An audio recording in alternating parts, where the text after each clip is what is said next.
To begin, I have to apologize for not being able to accept this award in person. I would have very much liked to. I've been told that this message is going to be projected on an enormous screen, so you might mistakenly perceive my physical presence to be commanding. It isn't. You'll have to believe me when I tell you that my absence takes nothing at all away from your experience. I recently watched Country Music Television's annual music awards and was struck by how many of the award winners thanked Jesus Christ. This perhaps gets at a difference between the Christians and Jews. And I don't just mean the obvious thing about Jesus. I mean that the first person a Christian, or at least a country music star, tends to thank seems to be a man. If there were a Jewish music television awards, I'll bet you that many of the recipients would first thank their mothers, which is what I will do. In addition to raising me, etc., etc., etc., she really brought this award home. As you all know, the Koret was decided by public voting.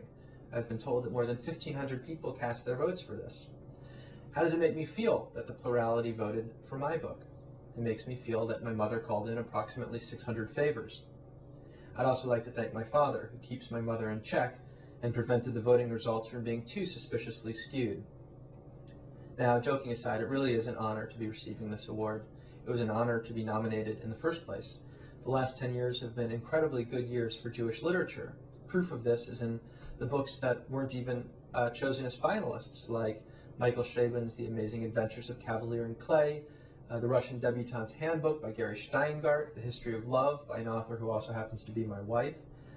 When my first book came out, I was asked all the time if I considered myself to be a Jewish writer.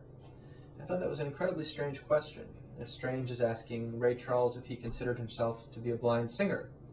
Regardless of how he would have answered the question, the guy was a blind singer, and I'm a Jewish writer. But obviously, there's something deeper to the question.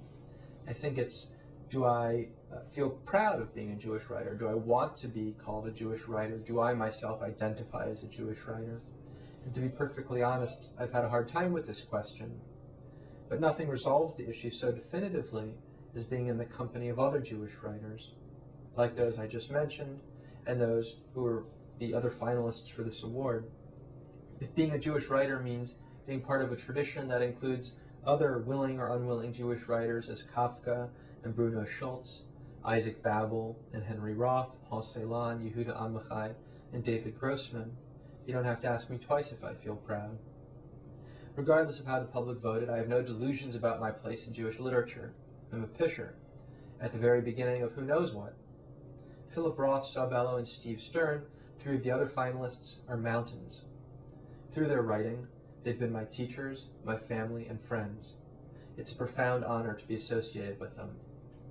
I want to thank Koret for creating all of the conversation that took place around this award. Books are made to be talked about, and anyone who encourages conversation about books is not only doing a great good, but is also a kind of writer. I'd also like to thank J-Books for hosting the voting and facilitating my mother's voter fraud. I can only imagine the voters in Palm Beach. To accidentally betray Al Gore is one thing, but Philip Roth, thank you very much.